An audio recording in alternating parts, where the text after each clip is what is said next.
तर नीट परीक्षेमध्ये गुण वाढवून देण्यासाठी उघड झालेल्या रॅकेटमधील संजय जाधव आणि जलील पठाण यांना अटक केल्यानंतर त्यांच्याकडून रोज नवनवीन खुलासे आता समोर होत आहेत। पठाण आणि जाधव यांनी लातुरामध्ये त्यांच्यासारखे आणखी सब एजंट असल्याची माहिती आता तपासातून उघड झाली आहे। त्यातील 28 जणांपर्यंत पोहोचण्यास पोलिसांना जे आहे ते यश आलं, तरी त्यांना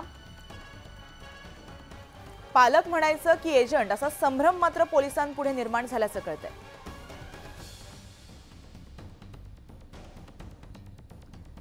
तर नीट परीक्षेमध्ये जो काही घोटाळा झाला, या घोटाळ्यामध्ये संजय जाधव आणि जलील पठाण यांना अटक करण्यात आली होती आणि त्यानंतर अनेक मोठमोठे खुलासे होताना दिसतायत। आता सुद्धा मोठे खुलासे यावेळेस त्यांनी चौकशीच्या दरम्यान दिलेले आहेत।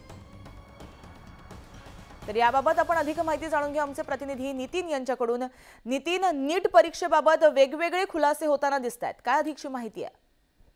नीट पेपर फुटी प्रकरण हे लातूरचं कनेक्शन आल्याच्या नंतर लातूरमधून 2 शिक्षकांना, एक मुख्याध्यापक जलील पठाण आणि संजय जाधव यांना पोलिसांनी अटक केली आहे। त्यांना 2 तारखेपर्यंत पोलीस कोठडीत ठेवण्याचे आदेश कोर्टाने दिलेले आहेत आणि या पोलीस कोठडीत असलेल्या संजय जाधव आणि जलील पठाण यांनी एक कबुली दिलेली आहे की आमच्यासारखे अनेक एजंट या ठिकाणी काम करत असल्याची कबुली त्यांनी पोलिसांना दिलेली आहे। त्यासोबतच पोलिसांनी या संदर्भातल्या एकूण 28 जणांची चौकशी देखील या ठिकाणी सुरू केलेली आहे आणि त्यातील काही पालक आहेत तर काही जलील पठाण आणि संजय जाधवच्या संपर्कातील लोक आहेत। त्यामुळे नेमकं हे एजंट आहेत की पीडित पालक आहेत या संभ्रमात पोलीस सध्या आहेत। आणि तसं पाहायला गेलं तर या प्रकरणातील 2 मुख्य जे आरोपी आहेत, हिरेन्ना आणि गंगाधर, हे 2 मुख्य आरोपी अद्याप पोलिसांच्या हाताला लागलेले नाहीयेत। त्यामुळे लातूर पोलिसांची 4 पथकं दिल्ली, झारखंड, उत्तराखंड या ठिकाणी तपासासाठी गेलेली आहेत। मात्र अद्याप हिरेन्ना आणि गंगाधर पोलिसांच्या हाताला लागले नाहीत। त्यामुळे त्यांचा शोध